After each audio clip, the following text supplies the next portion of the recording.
It's just a great movie. An essential. You know, before the movie, we talked a lot about Gene Tierney, who was so, I think, terrific in this movie. But Dana Andrews was such a good actor.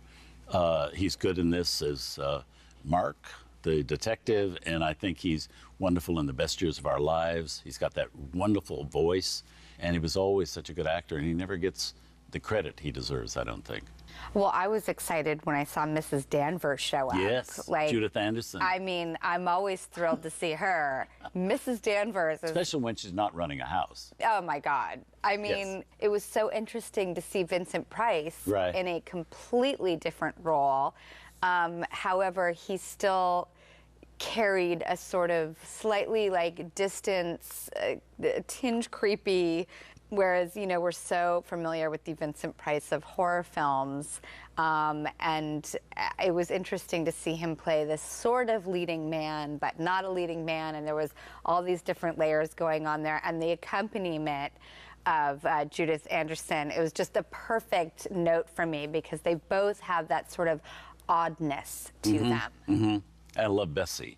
Bessie the maid. Oh, yeah. She was great. She's so great. All those little pieces were wonderful. I love this whole cast. I did love the Judith Anderson being in there, and Vincent Price, and Clifton Webb, I think, was really kind of interesting. Because moviegoers at that point didn't know him.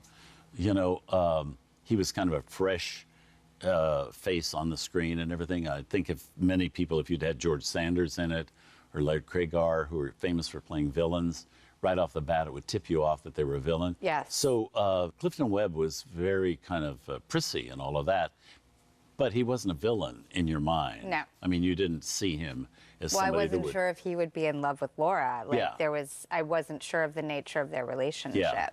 Yeah. So there was a great ambiguity there. Yeah, he could absolutely be mesmerized by her and taken with her, and not necessarily want to be bedding her down. Yeah. You know, because... I didn't get that impression, no. No, that didn't bother me at all. No, I thought it was an interesting choice. And it was kind of a surprise at the end that he was the villain, because there were others that seemed, certainly Judith Anderson and Vincent Price would both have reason for trying to do away with her. Yeah, and their performances are laying it on in a certain way where you think it might be them. At one point, I thought that Laura, you know, was the killer, which I loved, and I loved the interrogation scene when he brings her in, and I found the twists and turns very interesting. Yeah. Well, moving on. Here's a look at the film we'll be showing next week, right here on The Essentials. 20th Century, 1934. This is a great example of the early genius of director Howard Hawks. There's humorous truth about actors in this movie. This is the movie in which Carole Lombard first emerged as a really first-rate comedian. Of all of my grandfather's movies, the 20th Century might be one of my favorites. From 1934, 20th Century. That's next Saturday at 8 p.m. Eastern. You can find out more at tcm.com. Thanks for joining us for The Essentials.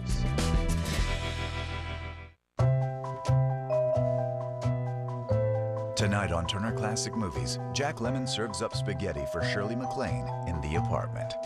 Then Rosalind Russell exhibits no inhibitions as the free spirit, Auntie Mame. And Trina Parks leads a gang of Darktown strutters.